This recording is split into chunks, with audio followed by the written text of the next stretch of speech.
Fantasy football gets bigger and better every year, and we are so lucky every week to have the top fantasy expert in the nation, Jake Ciely, join us. Hey, Jake, is anybody still playing in Week 18?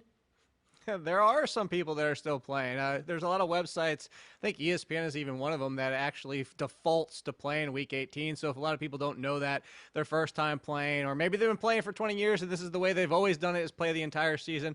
There are some people. There's some one-off weeks too where people will just play 1 week. Everybody gets together to keep things going, but you'd be surprised. I mean, honestly, I'm surprised every single year how many people are still going in the final week of the year. All right, so if so, how do you play this last week? It's a lot more difficult, and that's usually why we don't play, is because we see some teams that are resting for the playoffs. A lot of speculation already out there that Aaron Rodgers and the Packers are going to take things off now that they've already clinched the #1 seed.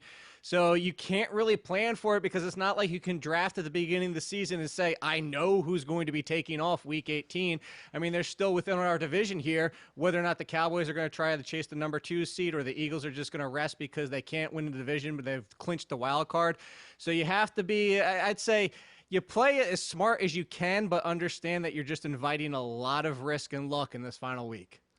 How hard has it been to predict fantasy during these past 2 COVID seasons?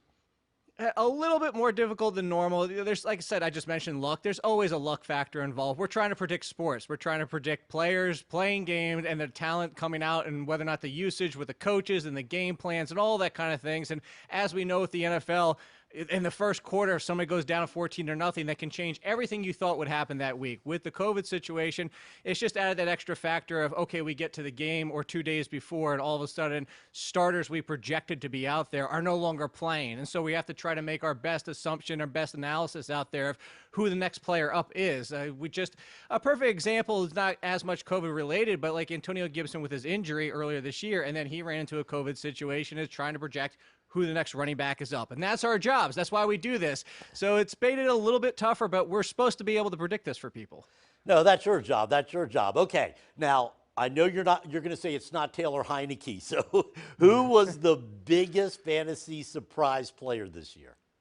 Yeah, I would have to say it's Jamar Chase, the rookie wide receiver for the Bengals. I was very high. I think you and I talked about it in the preseason. I was very high on Joe Burrow because of the offense in general and going to another season of him being able to get more comfortable in the NFL, but the ascension that he's had from Jamar Chase coming from college as a rookie, including his second wide receiver, you can actually say both of them, T. Higgins as well, they both finished as top 15 wide receivers. I don't think anybody, even the most aggressive, myself included, most aggressive fans of the Bengals passing offense would have ever expected them to have that level of success and honestly to be that quality of a wide receiver in his very first season, specifically that being Jamar Chase.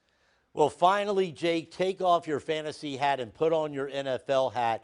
Who do you think will be making a run to the big game? Who do you think will end up in the Super Bowl?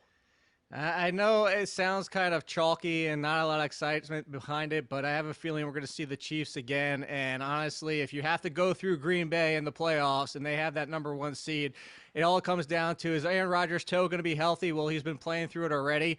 I know it looks like the Chiefs are going to be the 1 seed, and I'm taking the other 1 seed with the Packers, but it just feels like they're in a level above everybody else right now in the way that they're playing. You're talking about two former MVP candidates and actually winners, so I think it's hard to go against those two teams right now, unfortunately.